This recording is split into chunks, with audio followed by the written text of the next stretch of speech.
Althusser's Marxism. Jan Schroeder. Platypus Review 118. July, 2019. When it comes to Lyotard's postmodern thesis about the end of grand narratives, from Enlightenment to historicism, everybody knows he's talking about Marx. Politically speaking, no other grand narrative survived the 19th century. For the fate of the Enlightenment stood revealed in its stance towards socialism. Since the emergence of the workers' movement, liberalism was left with two options: either curtail its own ideals in cultural pessimism or just straight up make camp with the enemy. For its own part, the workers' movement was to be, in Friedrich Engels' words, the inheritor of classical German philosophy. The bourgeois revolution expressed in this philosophy had entered into unprecedented new conditions and possibilities called capital, and inheriting this philosophy would have meant driving this revolution resolutely through these conditions to socialism. The Marxist philosophy of history was intended to be a critique of history, but all that's left of it from the mid-20th century is a puny stage model of progress following natural laws. At the time, Louis Althusser discerned this reversal of Marxism from a critical and revolutionary theory to a positive ideology, handy only for legitimating the political purposes of the leading bodies of the great communist parties. For Althusser, it is only a small step from the idea of socialism as teleology to a policy of small steps. His leitmotif can only be understood in this context. His philosophical rejection of any and all teleology is a criticism of the reformism of the official Moscow-loyal communist parties and an attempt to reactualize a revolutionary perspective in the West. In the 1980s, an entire generation of intellectuals took up the banner of the postmodern and bid farewell to any and all utopias. But just before them, the new left of the 60s and 70s had already failed in their return to Marx. From Althusser's perspective, students worldwide staged an ideological revolt in 1968. They revolutionized the cultural superstructure but not the social and political relations. With that, he marked the end of the new left, which decided to trade politics for protest. The political failure of the new left in 1968 paved the way for both postmodernism and post-Marxism. Their historical and intellectual origins intersect. Understanding the situation. It is difficult to make out what exactly was implied by Althusser's politics.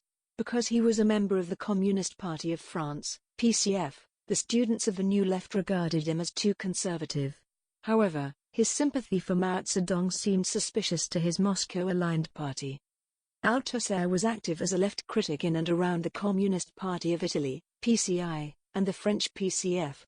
In terms of the political map, he occupied a niche somewhere between, on the one hand, massive parties oriented around social reforms and parliamentary collaboration, and on the other, Maoist circles and new left groups mounting a new kind of Narodnikism with its well-known call to go to the people. During his lifetime he fought against the rise of Eurocommunism, which had been slowly emerging since the crisis of Soviet leadership in the 50s. This revival movement of the large but unorthodox communist parties was largely aimed against the Russian claim to leadership, and it avoided positive references to Lenin, countenanced government coalitions with social democratic and bourgeois parties, and to top it off, had by the middle of the 70s branded the concept of a dictatorship of the proletariat an anarchist gaffe. Whoever wants to understand Althusser's critique should take into consideration the situation in which the communist world movement found itself at the time. Althusser himself emphasizes this several times in his own writings, for example in For Marx, 1962. The at-once theoretical and political impasse seemed to hint first at Nikita Khrushchev, the new party leader of the Communist Party of the Soviet Union, CPSU, installed after Stalin's death, who delivered the first criticism of Stalin from party leadership in a notorious secret speech against the personality cult. For many communists, the criticism, limited as it was to the person of Stalin, actually revealed deeper problems than it could explain. The rebellions a few months later in the Eastern Bloc, in Poland and Hungary, themselves bloodily suppressed by the Red Army or by the Polish People's Army, were roused by the call for council democracy and a return to Lenin and Marx against the new Soviet leaders. Soon followed the break between the Chinese and Russian leadership, each justifying the conflict between their bureaucratic apparatuses with Marxist rhetoric and accusing each other of revisionism.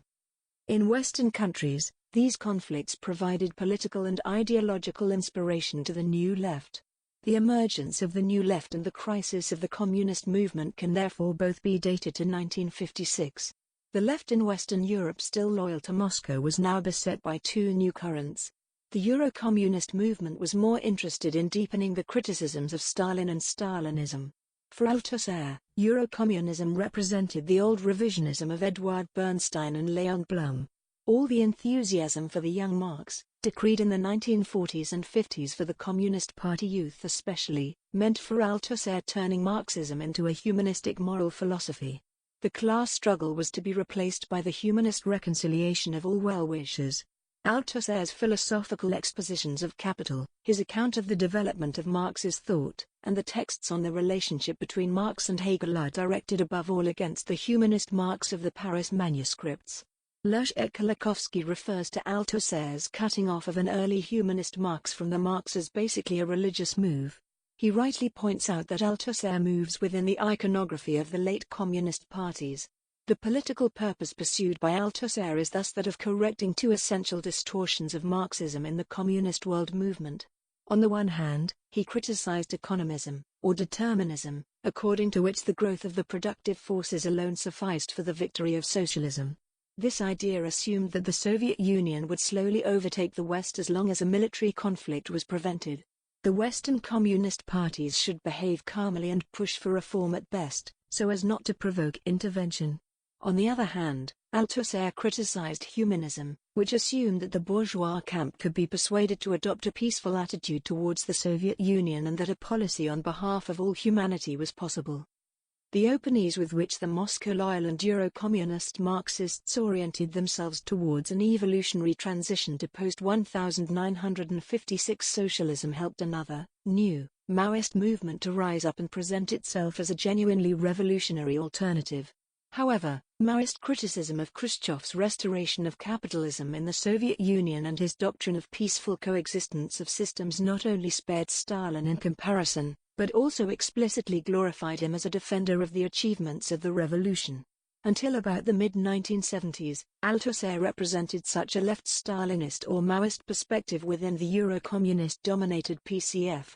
For example, in a response to John Lewis criticism, Althusser writes that the only leftist critique of Stalinism, as opposed to liberal, humanist, bourgeois criticism, is in line with the Chinese Revolution. He defended Stalin, praised Mao, and when, in the eyes of the leadership, he had gotten too carried away criticizing PCF reformism, both in the Moscow-loyal and Euro-communist phases of this party, he criticized himself to save his party membership. Althusser deals very schematically with his images of the enemy. Humanists are not only those who explain how man might be, given his nature, but all who even assume that the subject might influence world history. Thus, Georg Lukács, Jean-Paul Sartre and Eugene Düring, against whom Engels had directed his scathing criticism, all get ground under the wheels together. Althusser has no patience for the not-so-small differences between anthropologies that maintain an unchanged nature from caveman to Homo economicus and the anthropologies of Rousseau and Marx. But this is precisely where Marx's dialectic comes into play. It is man's ability to change himself in and through society and thus through the contradictory nature that he assumes in capitalism. While Marx had pointed out that the relations between people in capitalism appear material and the result of seemingly natural law, Althusser on the contrary, sees the danger to be, in the style of the psychoanalyst Jacques Lacan, the illusion of the subject. For Althusser, the social structures constitute the subject in a totally objective way. The subject is thoroughly determined by omnipresent ideology and does not even notice it. Althusser calls it therefore overdetermined. The subject's illusion consists in his delusion of being able to act rationally and autonomously. Complementary to the objective powerlessness of the subject stands the omnipotence of the structure, whose spontaneity Althusser fetishizes. All change in the world is affected by the immanent contradiction of an already given, complex, structured whole. Contradiction and structure form a complex unity for Althusser. However, this unity is not stable in the long run. It breaks out randomly at unpredictable points, aleatorically. It is not the structuring activity of the subject that modifies the structure and vice versa, but only the structure modifies the activity. The absolute is the process without subject, both in reality and in science, he writes in a brief essay Lenin and Hegel from 1969. Alfred Schmidt considers Althusser's absolutization of structure against the background of the real historical regression of subjectivity. Talcott Parsons' sociological system theory, the structuralism of Claude Lévi-Strauss, and Althusser's Marxism all express for Schmidt a fatigue with history that has affected society since at least the end of the Soviet Union, if not well before. Since the ability to recognize itself in history and society depends on the real influence of the subject, the discovery of a fatigue with history correlates with the diagnosis of a general weakening of the ego. With the decline of the left in the 20th century, the hope of changing the world has disappeared. At the same time, the impotence of the subject increases under the continued rule of capital. The shrinking of the consciousness of historical continuity is not a mere product of decay, but necessarily linked with the progressiveness of the bourgeois principle, writes Adorno in What Does It Mean to Account for the Past? If the timelessness of exchange, the bourgeois principle, is rational, then historical consciousness becomes irrational. For Schmidt, Althusser makes the disintegration of the subject a virtue. Althusser's theory promises a new edition of Marxism that can do without historical consciousness and without a subject. At the same time, Althusser opens a door for the new left that promises to shine a way out from the theoretically and politically icy cell of a dogmatic and theory-hostile Marxism-Leninism. Unlike Trotskyist groups, who find that history confirms their critique of the Third International, Comintern, after Lenin but who cannot explain their political irrelevance and the sterility of their political strategy, Althusser faces up to the problems of the communist world movement without having to break from the tradition Stalin inaugurated. For that part of the left that basically considered the strategy of the Soviet regime in the Stalin era to be right, but still disapproved of the Moscow trials and the gulags, some burning questions arose after 1956 at the latest. How could the working class of Russia and the Communist Party have accepted the murder of the entire guard of old Bolsheviks, the mass terror and persecution, in the name of socialism? How could the class and party tolerate the despotism of a single person, Stalin, which had been denounced since the 20th Party Congress of the CPSU? This was according to Althusser the most burning question. Why had the communist world movement not even raised a finger in protest when Stalin dissolved the Comintern in 1943, and why was there even after the official end of Stalin no strategy for the revolution in the West? Althusser's extensive, philosophical response reveals the deep ambivalence of the new left to Marxism as a whole, despite the simultaneous adoration of images. Not only Stalin or Lenin, but Marx and Engels themselves were problematic. When Althusser proclaims the crisis of Marxism at the end of the 1970s, all four heads are jointly responsible. Both Althusser and large sections of the New Left believe there to be a tiny bit of Marx in the Moscow trials. But before Althusser undertakes a complete refounding of Marxism with his radical critique of teleology, he tries, in a sense, for the sake of Marx, to save Marx from himself and in the end to preserve for the New Left some concept of materialist dialectics. For Marx, Althusser presents his concept of overdetermination in For Marx as a meta-theory of historical political works from Marx to Lenin.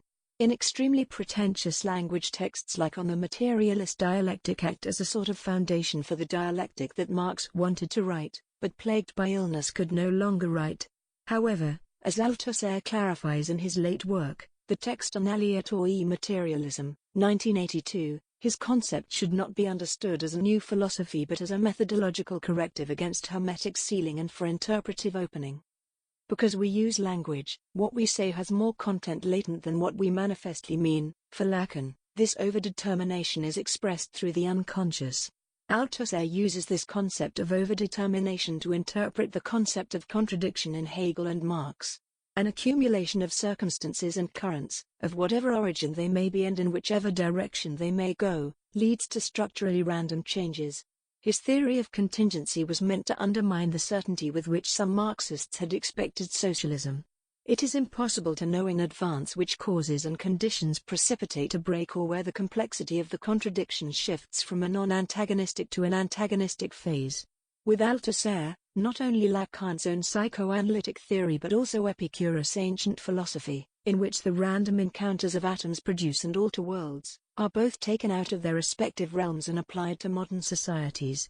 Inspired by Epicurus and Lacan, Althusser replaces a dialectic of subject and object with an ontology.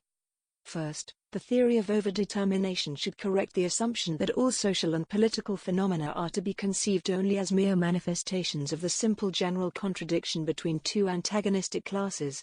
Even Antonio Gramsci's view, which complements the contradiction between the classes with specifically historical interactions between base and superstructure, Althusser finds implausible. For Althusser, a differentiated determinism fails to recognize the specificity of various contradictions in their own effectiveness. Only at the decisive moment would the various contradictions merge into a unity of fracture. The remnants of past modes of production, political stagnation, the non-uniformity of global development and the transition to socialism are all things that can be understood for Althusser, only if the specific momentum of each of the various contradictions is considered. The contradictions, however, do not constitute plurality, they are interlinked and conditioned in the last analysis by the economy, as Althusser never tires of emphasizing. In his criticism of Althusser, Leszek Kolakowski rightly points out that it was especially under the motto of the fight against capitalist remnants that every measure of repression, persecution of political opponents and lack of freedom in the Soviet Union had been justified since Stalin. With one hand, Althusser substantiates Stalin's justification, and with the other, he applies it to Stalin himself, whose terror can now also be interpreted as a remnant of the past. Politically, however, the important thing for Althusser was that the communist parties open themselves to the masses and not orient themselves to the proletariat in a one-sided fashion, to not be blindly biased to the workers, as Lenin would say. In general, Althusser's rediscovery of Marxism is obscure in light of the classics. If you look at these works attentively and with the intention of understanding what the authors are actually saying, that is, without practicing anachronistic criticism, you will find such notions as the relative autonomy of the substructure, which Engels had already pointed out, as well as criticisms of abstract anthropology and of economism. So, with his other hand, Althusser overstretches materialism and thus removes the dialectical, self-overcoming nature of capitalism. Instead of demanding like C.W. Mills in his letter to the New Left that the struggle be oriented from its final goal, from a utopia that would constitute the revolutionary class in the course of its struggle in the first place, as Marx had thought, the New Left lifted the banner of realism and looked instead for some already given revolutionary subject. The Stalinism of both the old and the new left thus renounced the task of pushing working class beyond its already existing empirical sociological reality and overcoming it in the classless society. Anyone looking for such subjects in the Althusserian sense can easily discover a myriad of movements, anti-colonial movements in the Third World, feminism, and the ecology movement, just to name a few. Althusser himself saw little potential in these movements. For Marx he points out that breaks can be on the basis of their origin and their direction, necessarily and paradoxically utterly alien to the revolution or even absolutely opposed to it. But since at least the decline of the Socialist Second International, it has become increasingly difficult to distinguish between revolution and counter-revolution. With his humanism, Althusser has blocked the very possibility of grounding a free future worthy of humans. So, what should serve as the compass for a left taking its inspiration from Althusser, facing a world full of breaks and turmoil, but without the struggle for socialism as a North Star? Against Marx. Louis Althusser's late work could be interpreted in two directly opposed ways. Either, it contains the confession of an aged, psychotic intellectual who no longer believes that his rigorous materialistic interpretation of Karl Marx's work can be sustained and so revises his early works for Marx and Reading Capital, 1965.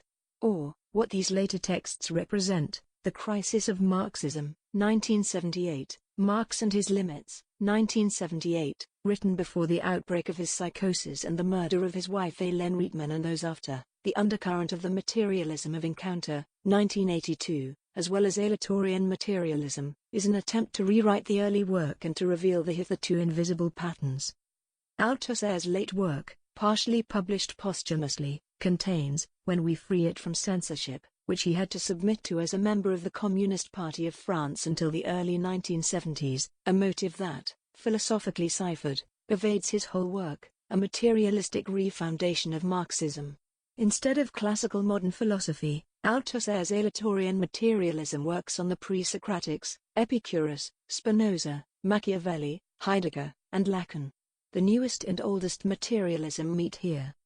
Guided by his insight that it is impossible to be Marxist and coherent at the same time, his late work, viewed in this way, contains the quintessence of the early work without the argumentatively tactical effort to be true to the letter of Marx.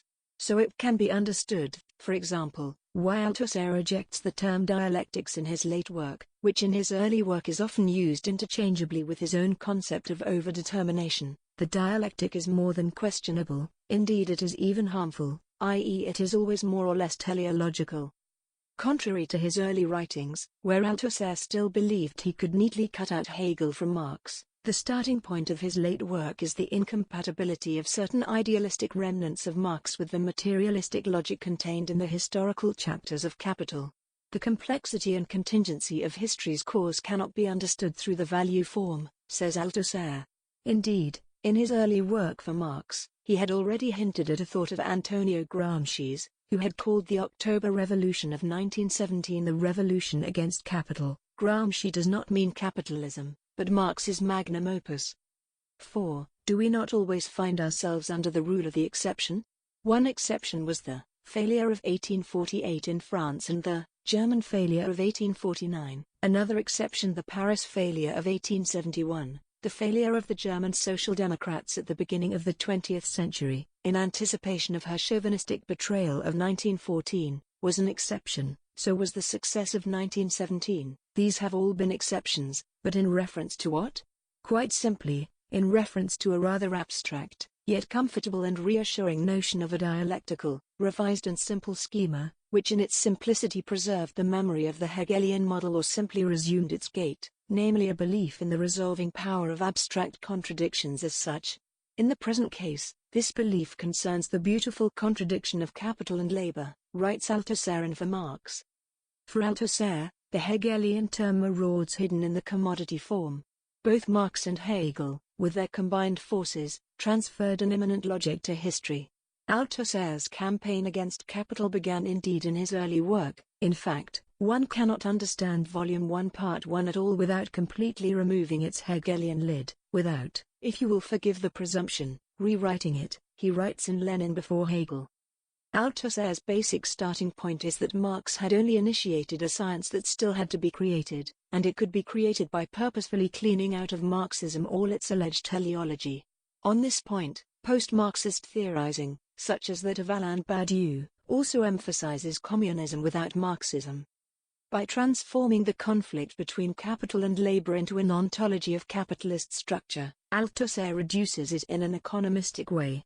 In anticipation of intersectionalism, he vaguely recognizes that such a conception of the contradiction between capital and labor is lacking, but the only thing he knows to do is supplement it with other contradictions. But it is not the accumulation of contradictions that makes up the struggle for socialism, but the direction in which every single social struggle is consciously conducted. For Marx, the class struggle was a political struggle for power, with the interest of all humanity crystallizing in a fundamental revolution of all social structures. The class antagonism is only one of many opposites with which society could be described, but unlike other divisions, skin color or sexuality, for example, it does not describe a seemingly fated being, but calls for becoming.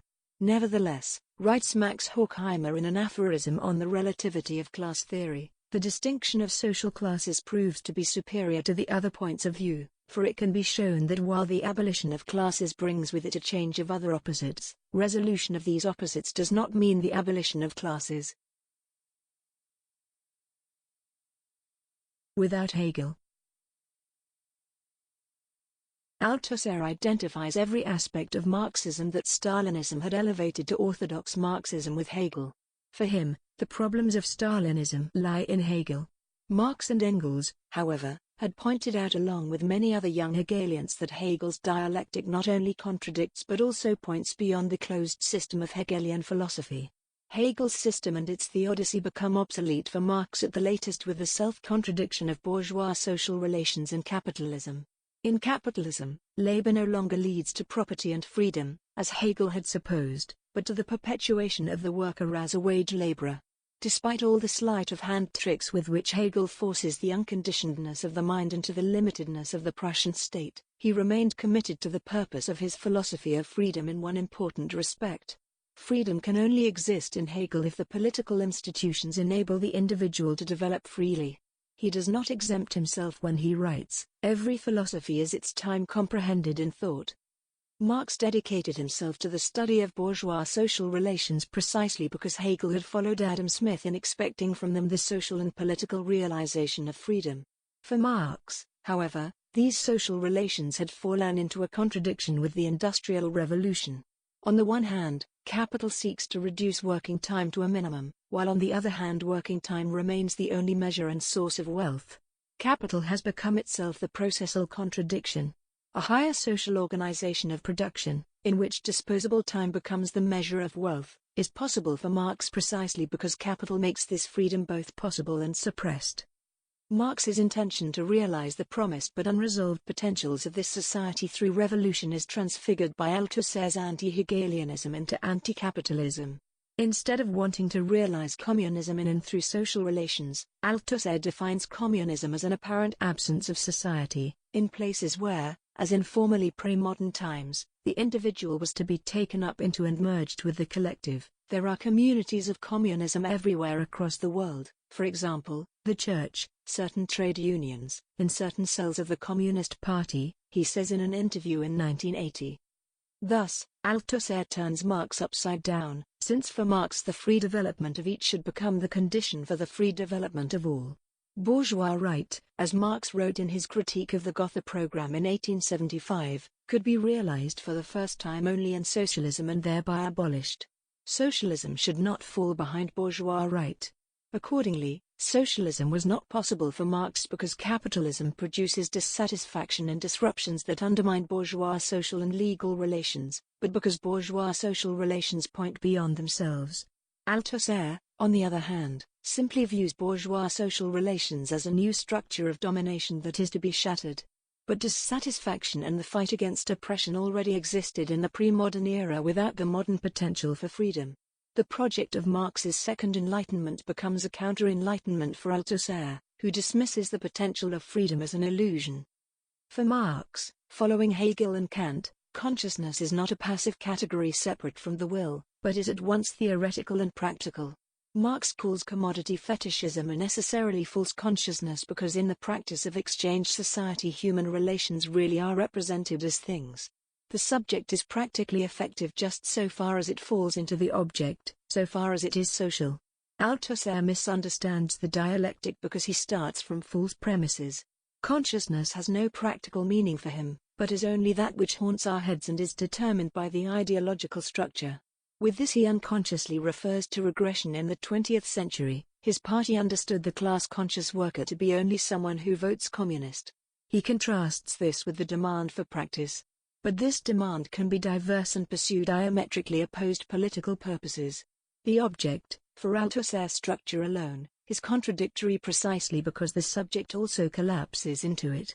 So the contradiction, from a Marxist perspective, is also shaped by consciousness of the contradiction, i.e. through the objectification of consciousness in political organizations, which reproduce the object through their structuring activity. Either people act on a class interest or they willingly compete against each other as members of a workforce. Both interests are objectively possible, and so both directions could become effective and thus qualitatively shape the contradiction. But for Althusser, the qualitative determination of the contradiction is a purely sociological one. He avoids the problem of politics within the working class. Paradoxically, there is a sentence in Hegel with which the strict anti-Hegelian Althusser fully agrees: the owl of Minerva takes flight only at dusk. Althusser's aleatoric materialism sees itself as a new practice of philosophy or as a non-philosophy. Marxism is not a new philosophy of practice, but a new practice of philosophy, he writes in Lenin and Philosophy. Because consciousness always lags behind the process, it always distorts the process in a latently idealistic way. The aim of Althusser's Marxism is to combat the idealistic deviations arising from the gap between the objective process and consciousness. More precisely, Althusser assigns Marxism the very limited task of protecting science and politics against ideological derailments. In this way, The spontaneity of the structure, which conditions the spontaneous emergence of proletarian politics and science, should be granted as free a movement as possible. But there is spontaneity and there is spontaneity, writes Lenin in What Is to Be Done. Referring to the role of previous struggles and the forms of mass consciousness they have given rise to. Spontaneity for Althusser, on the other hand, remains abstract and unhistorical. For Althusser there are 4 different structures or spheres of practice: social, political, ideological and scientific. They all follow their own methodology. Theory is essential for that praxis whose theory it is, just as it is essential for that praxis which it can still help to emerge or grow, he writes. Althusser's own Marxist dialectic, for example, is therefore only the methodology of scientific practice, not of social or political practice. What looks superficially thought-friendly and allows any Marxist theorist to pursue the class struggle in academia with a clear conscience in scientific or ideological practice isolates theory and reality. Marxist theory is therefore structurally inferior and subordinate to practice. With this theory, Althusser only repeats the real separation of the intellectuals from the workers, which Stalinism first enforced by force. Political practice in the Marxist sense does not exist without its relation to the ultimate goal. If the subjective factor was mentioned in the Marxist tradition, then it is precisely because the masses under capitalist conditions are not alone capable of becoming socialists. In other words, without mediation through the historical goal of the class, no common interest can give rise to organization as a class. For Marxists, the working class party, in direct contrast to unions, is characterized by its ambition to overcome the various professional, national and regional interests in the empirical working class. Class consciousness meant socialist consciousness. Althusser replaces the concept of class consciousness with the concept of revolutionary will, which one must believe and have faith in. Here is the theory of the party, which calls itself the vanguard of the working class in the struggle for socialism, the Stoic revolutionary will which endures whatever crime is committed in the name of theory.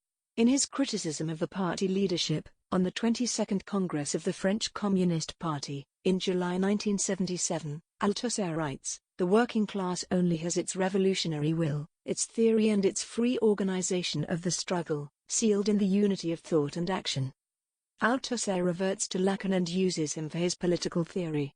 Where Freud saw the task of psychoanalysis as strengthening the ego and promoting consciousness with respect to the unconscious, where ID was, ego shall become, Lacan emphasizes the opposite part.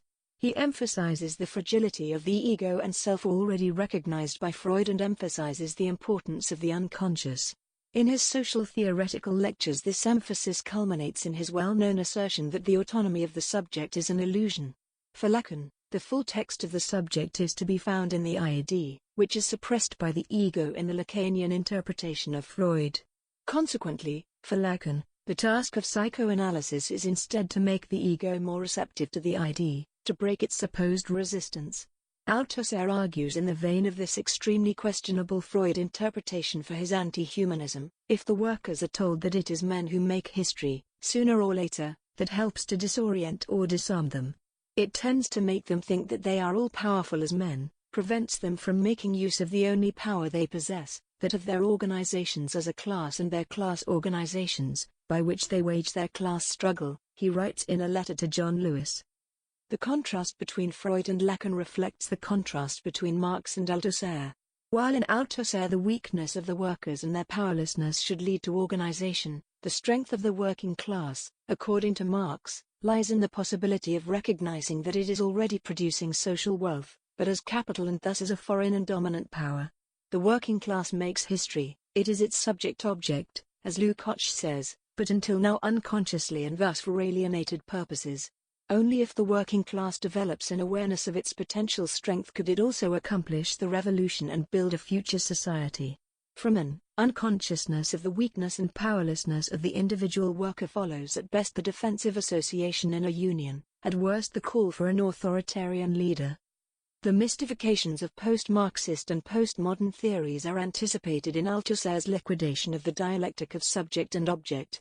It presupposes the real disintegration of the dialectic of theory and practice in the history of 20th-century Marxism. Althusser, in his critique of teleology, vaguely suspects that the living struggle for the ultimate goal has long since been abandoned to other, subordinate purposes. The Mass Line, Maoism and Anarchism. What Bertolt Brecht said about the basic pattern of bourgeois thought is also true of Althusser's. It is extreme. It can recognize either only society or only the individual, but how these two condition and inform each other remains a mystery. Althusser takes it even a step further. His subject is fully constituted by the object. Against this background, it is also understandable why Althusser suddenly turned to anarchism, surprising supporters and critics alike in an interview in 1980. I am an anarchist, a social anarchist. I am not a communist, because social anarchism is beyond communism. After the French Communist Party, PCF, excised the dictatorship of the proletariat from its program in 1976, he notes, in a phrase that was strange even for him, the absence of Marxism from its own structure. His years of fighting the change of program had failed. The innovation in official party theory changes everything for Althusser. This time, it is not just an ideological mistake, rather the existential forms of Marxism itself have been broken. Before the 22nd Party Congress, he had apparently expected to wage a sort of second edition of the revisionist dispute of the Second International, where reformism had also cropped up in the cloak of a humanistic, neo-Kantian moral philosophy. But had his party ever really intended to lead the class struggle? The essential thing for Althusser, even in his early writings, was to restore a revolutionary perspective. However, he cannot see how wide the rift between theory and practice had become because he deals with them as principally separate issues. So it is here that his structuralist conception of theory as just one among several structuring practices falls flat. He becomes helpless at the point where he realizes that his party is not merely a theoretical problem. Althusser sees all the problems plaguing his party in the structure, which he makes solely responsible for the missing content. In the spirit of Mikhail Bakunin, he attacks his party as a miniature state apparatus.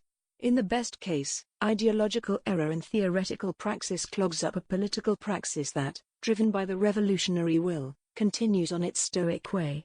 Nevertheless, Lenin had already pointed out in What Is to Be Done that the spontaneous development of the workers' movement leads right to its subordination to bourgeois ideology, and therefore that any worship of the spontaneity of the working class movement, any diminution of the role of the conscious element, of social democracy, whether the one who belittles this role desires this or does not, means strengthening the influence of bourgeois ideology on the workers. Lenin's basic question of politics, whom, never even crosses his mind. He fails to recognize that he is only tolerated by the PCF because they can use him as a left intellectual figurehead. His Marxist rhetoric provides the rearguard cover for anti-Marxist politics. Althusser's aversion to spontanist theories should not impress too much. His rejection of the subject necessarily leads to idolizing the spontaneity of the structure. So the party, as well as theory and philosophy, takes on the mystical role of an indispensable assistant. In his 1968 essay Lenin and Philosophy, Althusser brings his thoughts concerning the role of philosophy in the class struggle to a close with the following remark: philosophy can only assist, since there are neither theorists, nor scientists, nor philosophers, nor individuals who make history but the masses, i.e. the classes in a united, common class struggle. Contrary to his claim, the party, as well as philosophy, can very well be dispensed with as assistants. Althusser's anarchist friends know how to use this statement. His adherence to it is dogmatic in the context of his theory. Althusser obscures the role of the party by assigning theory and practice to separate, essentially indifferent spheres. And with that, the party loses its enlightenment function with respect to the masses. The structuralist stringency with which Althusser constructs the various spheres of practice is occasionally softened by his dogmatic judgments. The party helps political practice, philosophy and theory offer support by correcting mistakes. However, political practice, what changes society according to Althusser, follows a structure and a pragmatic methodology, not a theory. Politics is decoupled from theory, from its orientation to the final goal, and is therefore arbitrary. So any political current can claim Althusser's definition, so long as the struggle continues. The avowed anti-Marxist Foucault once noted during his stay in Tunisia, "Today everybody appeals to Marxism." He spoke knowing all too well that nobody is a Marxist anymore, that Marxism is a history that everybody has ceased writing, an empty subject. But just there where Althusser posits the direct unity of theory and practice, he declared the party indispensable. A possible other practice is also cut off.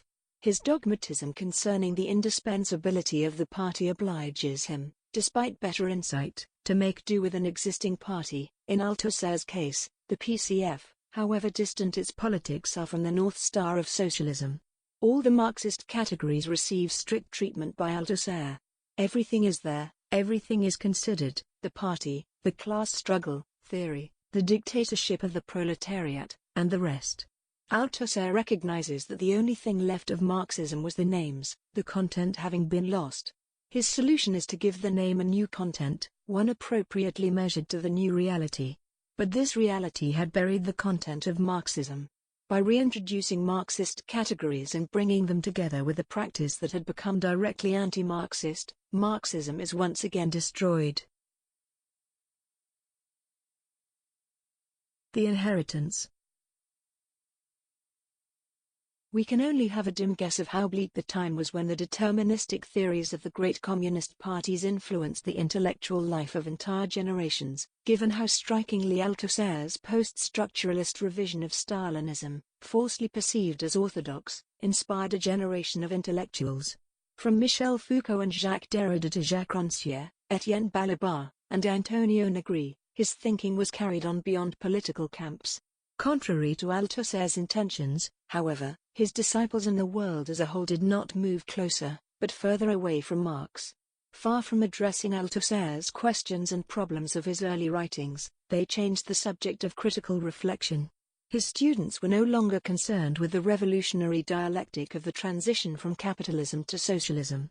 Instead, it was their concern to eradicate dialectical thinking, to turn the self-contradictory nature of modern capitalism, which for Marx pointed beyond itself, into the flat absurdity of modernity. Althusser has replaced the Hegelian concept of contradiction with his concept of overdetermination. This triumphant remark in for Marx has historical weight. In the name of his critique of Hegel, the self-contradiction of the commodity of labor becomes in Marx the ontological opposition of two entities, capital and labor.